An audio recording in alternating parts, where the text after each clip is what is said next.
2026 சட்டமன்றத்துடைய பொதுத் தேர்தல். இந்த தேர்தல் களம் என்பது கழகத்தினுடைய தலைவர், தமிழ்நாட்டினுடைய முதலமைச்சர், திராவிட மாடல் ஆட்சி நடத்துகின்ற ஒப்பற்ற முதலமைச்சர் மாண்புமிகு தளபதி அவர்கள் தமிழ்நாட்டிற்கும் டெல்லிக்குமான தேர்தல். இந்த தேர்தல் களத்தில் வெல்லப் போவது தமிழ்நாடு என்பதை வாக்காளர்கள் உறுதி செய்திருக்கிறார்கள். தமிழ்நாட்டில் வெல்லப் போவது தமிழ்நாடு அணி என்று சொன்னால், கரூர் மாவட்டத்தில் வெல்லப் போவது முத்துவேல் கருணாநிதி ஸ்டாலின் அணி என்பதை நாம் உறுதி செய்திருக்கிறோம்.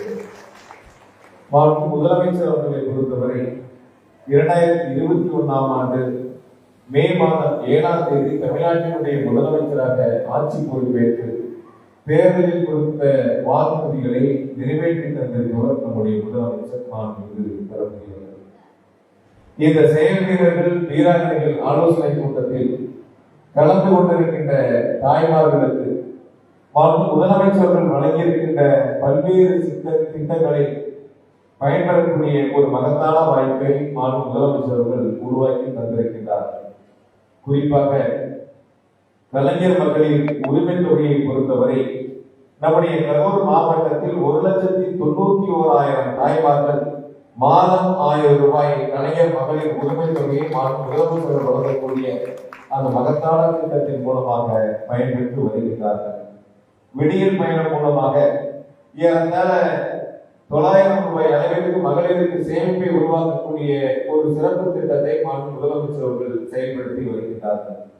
நம்முடைய கரூர் மாவட்டத்தில் அரசு பள்ளிகளை படித்து உயர்கல்விக்கு செல்கின்ற மாணவர்களுக்கு மாதம் 1000 வழங்கக்கூடிய மகத்தான புதுமை பெண் திட்டத்தின் மூலமாக 11,988 மாணவிகள் மாதம் 1000 ரூபாய் அந்த உதவித் தொகையை பெற்று பயனடைந்து வருகின்றார்கள். அரசு பள்ளியிலே படித்து உயர்கல்விக்கு செல்லுகின்ற மாணவர்கள் தமிழ் புதல்வன் என்ற மகத்தான திட்டத்தின் மூலமாக 7,420 மாணவர்கள் மாதம் 1000 ரூபாய் முதலமைச்சருடைய வழிகாட்டுதலோடு பெற்று பயனடைந்து வருகின்றார்கள். நான் முதல்வன் திட்டத்தின் மூலமாக கரூர் மாவட்டத்தில் 75,805 படித்தவர்கள் தங்களுடைய சிறப்பை பெற்றிருக்கின்றார்கள். உலகம் உங்கள் கையில் என்ற வடிகேறி வழங்கக்கூடிய மகத்தான திட்டத்தின் மூலமாக நம்முடைய கரூர் மாவட்டத்தில் 11,876 மாணவிகள் மடிக்கணியை பெற்று தங்களுடைய உள்ளங்கையில் உலகத்தை தந்திருப்பவர் முதலமைச்சர் தளபதி அவர்கள். கலைஞர் கனவு இல்லத்தின் மூலமாக 2,445 வீடுகள் நம்முடைய கரூர் மாவட்டத்தில் கட்டி பொதுமக்களுடைய பயன்பாட்டிற்கு முதலமைச்சர் அவர்கள் வழங்கியிருக்கின்றார்கள். அரசு பள்ளியிலே படிக்கக்கூடிய இளம் குழந்தைகளுக்கு காலை உணவு திட்டத்தின் மூலமாக 30,669 மாணவிகள் குழந்தைகள் இந்த காலை உணவு திட்டத்தின் மூலமாக பயன்பெற்று வருகின்றார்கள். வயதானவர்கள் தாங்கள் நியாய விலைக் கடைகளுக்கு சென்று பொருட்களை பெற முடியாத சூழலை மாற்றி அமைக்கக்கூடிய வகையில் தாய் மாணவர் திட்டத்தை தந்த முதலமைச்சர் அவர்கள் நம்முடைய கரூர் மாவட்டத்தில் 28,694 நபர்கள் பயன்பெறக்கூடிய வகையில் அவருடைய குடும்பத்திற்கே நேரில் சென்று அந்த நியாய விலைகளினுடைய பொருட்களை வழங்கக்கூடிய மகத்தான தாய் மாணவர் திட்டத்தை தந்தவர் நம்முடைய முதலமைச்சர் மாண்புமிகு தளபதி அவர்கள். நம்முடைய கரூர் மாவட்டத்தில் ஏறத்தாழ 282 மாற்றுத்திறனாளிகளுக்கு இந்த 5 ஆண்டுகளில் 3 சக்கர வாகனங்கள் 76 கோடி ரூபாய் மதிப்பீட்டிலே வாங்கி அவருடைய வாழ்வாதாரத்தை மேம்படுத்தி தந்தவர் நம்முடைய முதலமைச்சர் மாண்புமிகு தளபதி அவர்கள். 27 முதல்வர் மருந்தகம், அதே போல நம்மை காக்கும் 48 திட்டத்தின் மூலமாக 7,579 பேர் நம்முடைய கரூர் மாவட்டத்தில் ஏறத்தாழ 6,000 கோடி ரூபாய் அளவிற்கு பயன்பெற்றிருக்கின்றார்கள். இன்னும் இங்கு பேசுகின்ற பொழுது நம்முடைய தோழமை இயக்கத்தை சார்ந்திருக்கக்கூடிய கம்யூனிஸ்ட் கட்சியை சார்ந்திருக்கக்கூடிய சகோதரர்கள் சுட்டி காட்டினார்கள். நானும் ஒரு பயனாளி என்று சொன்னார். வரலாற்று சிறப்பு மிக்க நிகழ்வாக நம்முடைய கரூர் மாவட்டத்தில் இந்த 5 ஆண்டுகளில் 59,108 குடியிருப்பவர்களுக்கு வீட்டுமனை பட்டாக்களை வழங்கி வரலாற்று சாதனை படைத்தவர் நம்முடைய முதலமைச்சர் மாண்புமிகு தளபதி அவர்கள். இப்படியான திட்டங்கள் அடித்தட்டு மக்களுடைய வளர்ச்சிக்கு அவருடைய தேவையை நிறைவேற்றக்கூடிய அரசாக திராவிட மாடல் அரசை நடத்திய முதலமைச்சர் மாண்புமிகு தளபதி அவர்கள் நம்முடைய கரூர் மாவட்டத்தில் குறிப்பாக என்ன தேவைகள் என்பதை தேர்தலில் கொடுத்த வாக்குறுதிகளை நிறைவேற்றக்கூடிய வகையில் புதிதாக கலைஞர் பேருந்து நிலையம் 40 கோடி ரூபாய் மதிப்பீட்டிலும், நியூ டைடல் பார்க் 38.5 கோடி ரூபாய் மதிப்பீட்டிலும், நெரூர் பாலம் 101 கோடி ரூபாய் மதிப்பீட்டிலும், ரிங் ரோடு அமைப்பதற்கு 72 கோடி ரூபாய் நிதிகளையும், கரூர் மாநகராட்சிக்கு புதிய காவிரி குடிநீர் திட்டம் அமைப்பதற்கு 245 கோடி ரூபாய் நிதிகளையும், பாதாள சாக்கடை திட்டம் அமைப்பதற்கு 485 கோடி ரூபாய் நிதிகளையும், ஒரு அரசு புதிய வேளாண்மை கல்லூரியும், ஒரு அரசு கலை மற்றும் அறிவியல் கல்லூரியும், கரூர் கோவை 4 வழிச்சாலையாக 134 கோடி ரூபாய் நிதிகளையும், 9 மினி டெக் பார்க் அமைப்பதற்கு 22 கோடி ரூபாய் அரசு மானியமாகவும், கரூர் ஈரோடு சாலை அமைப்பதற்கு விரிவாக்கம் செய்ய 62.5 கோடி ரூபாய் நிதிகளையும்,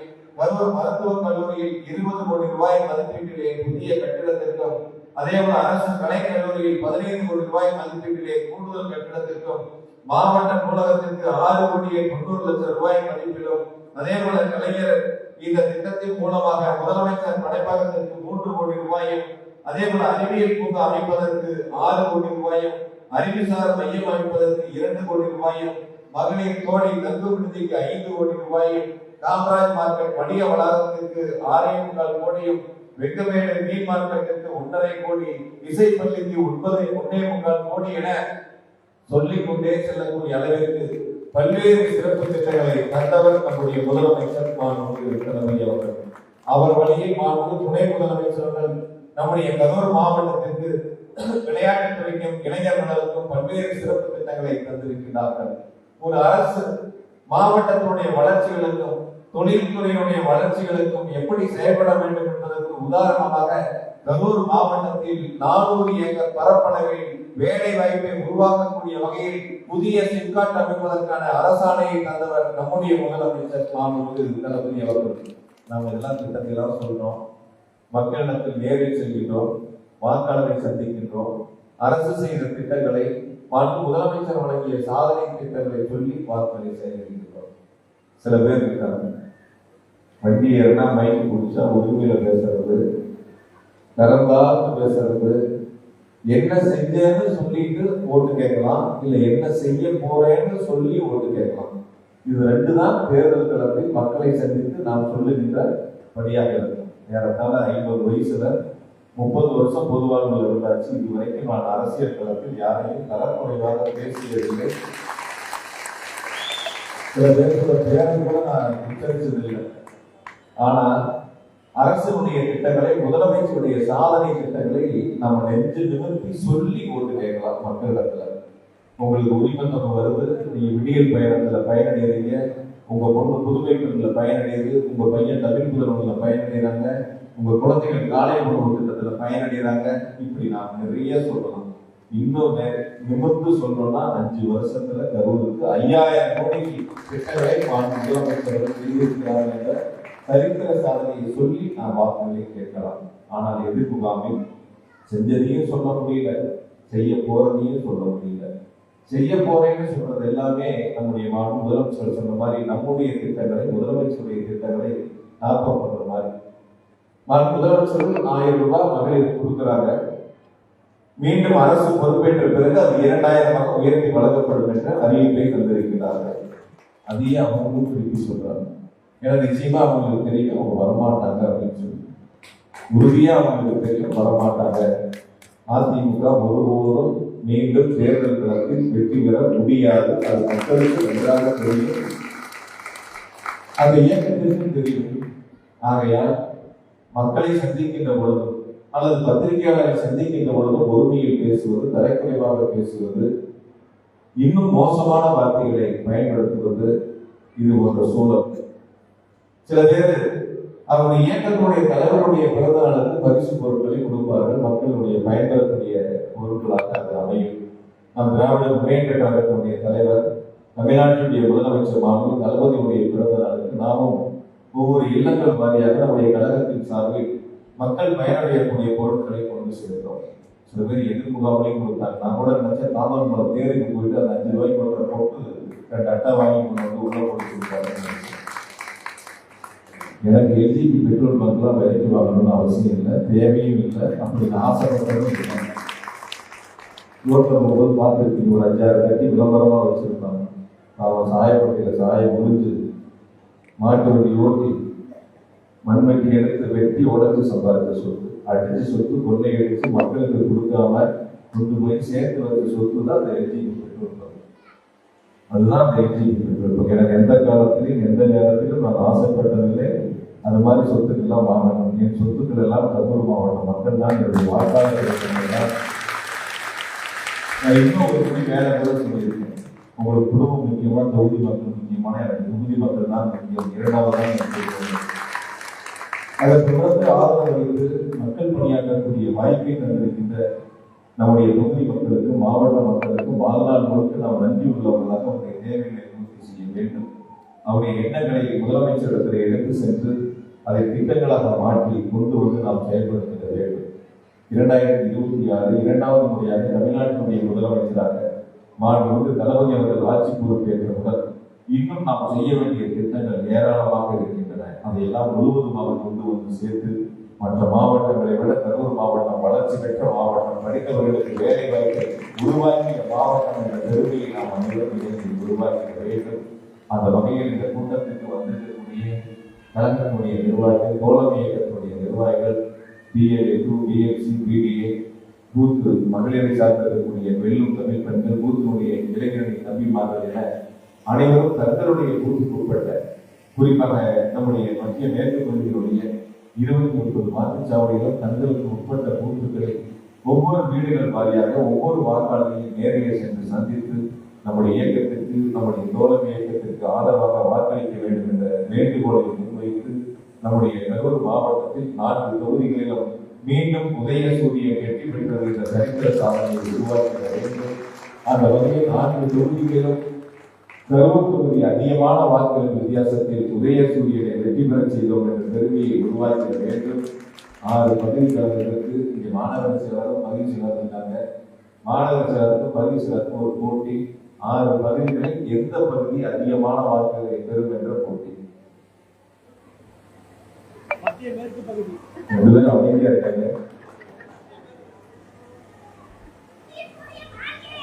ஆரோக்கியமான போட்டி தானே வைக்கலாம்.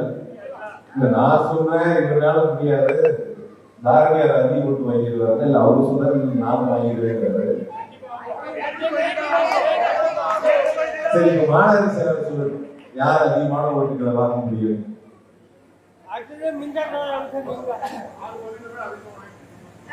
ஏதாவது ஒண்ணுதானே முன்னாடி இருக்கு. ஏதாவது ஒண்ணுதானே முன்னாடி இருக்கு. நிச்சயமாக ஏறத்தாழ 22,000 வாக்காளர்கள் நம்முடைய பகுதி கழகத்தில் இருக்கின்றார்கள். அந்த 22,000 வாக்காளர்கள் ஒவ்வொருவரையும் நாம் நேரில் சந்திக்கிறோம். அது இளைஞர்களாக இருந்தாலும், இளம்பெண்களாக இருந்தாலும், வயதானவர்களாக இருந்தாலும் ஒவ்வொருவரையும் நேரில் சந்தித்து திராவிட முன்னேற்ற கழகத்திற்கு நீங்கள் ஆதரவாக வாக்களிக்க வேண்டும், உதயசூரியன் சின்னத்திற்கு நீங்கள் வாக்களிக்க வேண்டும் என்ற வேண்டுகோளை வைத்திட வேண்டும். 5 வருஷம் செஞ்ச சாதனைகள்ல அது 5,000 கோடிக்கான திட்டத்தை புத்தகமா அச்சடிக்கலாம்னு எடுத்து பார்க்கலாம். 170 பக்கம். பக்கத்துல நம்பியூர் கேட்டார், இங்கேயும் வந்து உட்காந்துதான் பார்த்துட்டு இருக்கலாம்னு கேட்டார். இல்லை எங்க போனாலும் இருந்து கோயம்புத்தூர் போகும்போது காரில் உட்காந்தாலும் அந்த வேலை தான். சென்னையில இருந்து ஊருக்கு வரும்போது பிளேட் ஏறி உட்காந்தாலும் 1 மணி நேரம் அதுதான் வேலை. அங்கே முழுக்க முழுக்க நம்முடைய பணம், மக்கள், நம்முடைய எண்ணம், பணம் அனைத்துமே வந்து முழுவதுமாக மனசு முழுக்க மக்களை சுற்றி இருக்கும். கரூர் தொகுதி மக்களை சுற்றி இருக்கும். கரூர் மாவட்ட மக்களை சுற்றி தான் இந்த வெற்றி பயணம் என்பது முதலமைச்சர் மீது வைத்திருக்கக்கூடிய நம்பிக்கையை காப்பாற்றக்கூடிய வகையில் 2021 சட்டமன்ற தேர்தலில் கரூர் மாவட்டத்தில் 4 தொகுதிகளும் உதயசூரியன் வெற்றி பெற்றதை போல ஒரு வரலாறை படைக்கக்கூடிய நிகழ்வாக 2வது முறையும் கரூர் மாவட்டத்தில் 4 தொகுதிகளும் உதயசூரியன் வெற்றி பெற்றது சரித்திர சாதனையை அனைவரும் இணைந்து உருவாக்கிடுவோம். தலைவர் அவர்களுக்கு ஆதரவாக நாம் இந்த வெற்றிக்கடியை தலைவர் தலைவர்களை இணைந்து சமர்ப்பிக்கிறோம் என்பதை மட்டும் இந்த நேரத்தில் அன்போடு கேட்டுக்கொண்டு, நம்முடைய கரூர் மாநகராட்சியை பொறுத்தவரை இந்த 5 ஆண்டுகளில் ஏறத்தாழ 1,140 கோடி ரூபாய் அளவிற்கான நிதிகளை தந்திருக்கிறார்கள். ஏறத்தாழ 287 கிலோமீட்டர் 87 கிலோமீட்டருக்கு ரோடு மட்டும் போட்டிருக்கோம் மாநகராட்சி. 102 கிலோமீட்டருக்கு மழைநீர் வடிகால் மட்டும் கட்டியிருக்கோம் மாநகராட்சி. ஏறத்தாழ குடிநீர் பணிகளுக்கு 26 கோடி ரூபாய் செலவு பண்ணியிருக்கோம். 15 நாளைக்கு கொடுத்த குடிநீர்லாம் இப்போ 4 நாட்களுக்கு ஒரு முறை அந்த 2 மீட்டருக்கு போகும்போது சொல்றாங்க, எனக்கு தண்ணி இப்போ டெய்லி வருது, 2 நாளைக்கு ஒரு கொடுத்தா பரவாயில்ல, இந்த மாதிரி ஒரு சூழலை சொல்லிட்டாங்க. ஆக ஒரு அரசு மக்களுக்கு செய்திருப்பது ஏறத்தாழ எல்இடி விளக்கு போடுறதுக்கு மட்டும் 15 கோடி ரூபாய் செலவு பண்ணியிருக்கோம். இப்படியான விலக்கழிவு மேலாண்மைக்கு 27 கோடி, ஒட்டுமொத்தமாக 1140 கோடி ரூபாய் அளவிற்கு மாநகராட்சியிலும் 12 ஊராட்சிகளில் 200 கோடி ரூபாய் அளவிற்கும் இன்னும் பல்வேறு சிறப்பு திட்டங்களில் ஒட்டுமொத்தமாக சேர்த்து 5 ஆண்டுகளில் 5000 கோடி வளர்ச்சி திட்டங்களை தந்த மாண்பு முதலமைச்சர் தளபதியுடைய கரத்தை வலுப்படுத்தக்கூடிய அளவிற்கு ஒன்றுபட்டு ஒரே சூழ்நிலை வெற்றி பெற செய்வோம் என்ற வேண்டுகோளை உங்களிடத்தில் கோடு வைத்து அரசியல் பயணத்தை, குறிப்பாக தேர்தல் பயணத்தை தொடங்கி இருக்கக்கூடிய அத்துணை கழக நிர்வாகிகளுக்கும் தோழமை இயக்கக்கூடிய நிர்வாகிகளுக்கும் மீண்டும் ஒருமுறை உங்களிடத்தில் அன்போடு கேட்டுக்கொண்டு, தமிழ்நாடு இந்த டெல்லிக்கும் தமிழ்நாட்டுக்கும் நடக்கக்கூடிய தேர்தல் யுத்தம் தான் இந்த 2026 தேர்தல். இந்த தேர்தல் களத்தில் தமிழ்நாடு அணி வெற்றி பெற வேண்டும். மாண்பு முதலமைச்சர் தளபதி அவர்கள் வெற்றி பெற வேண்டும். மாண்பு முதலமைச்சர் அவர்கள் அமைச்சிருக்கக்கூடிய கூட்டணி பலத்தான வெற்றி பெற வேண்டும். 200 தொகுதிகளுக்கு மேல் திராவிட முன்னேற்ற கழகம் தலைமையிலான கூட்டணி மகத்தான வெற்றி பெற்றது. அந்த 200க்கும் மேற்பட்ட தொகுதிகளில் கரூர் மாவட்டத்தில் 4 தொகுதிகளும் வெற்றி பெற்று தங்களுடைய வெற்றியை மாண்பு கழகத்திற்கு சமர்ப்பித்திருக்கிறோம் என்ற உறுதியை செய்திட வேண்டும் என்று அனைவரிடத்திலும் அன்போடு கேட்டுக்கொண்டு, காலை 8 மணிக்கு நேற்று தான் கூட்டத்தை தெரியப்படுத்தி ஒரே நாளில் அழைத்தவுடன் வருகை இருந்து சிறப்பை செய்திருக்கக்கூடிய அத்துணை கழக நிர்வாகிகளுக்கும் இளைஞர்களுக்கும் தாய்மார்களுக்கும் என்னுடைய அன்பு கலந்த நன்றியை உங்களுடைய வளர் பாதங்களில் சமர்ப்பித்து வெற்றி வெற்றி வெற்றி. அது மாதிரி முதலமைச்சர் 2வது முறையாக தமிழ்நாட்டினுடைய முதலமைச்சராக ஆட்சி பொறுப்பை ஏற்க வேண்டும். அதற்கு கரூர் மாவட்டம் என்றும் துணை நிற்கும், வெற்றியை சமர்ப்பிக்கும் என்ற உறுதியோடு வருகை இருந்த உங்கள் அனைவருக்கும் மீண்டும் ஒரு முறை என்னுடைய அன்பு கலந்த வணக்கம், நன்றி.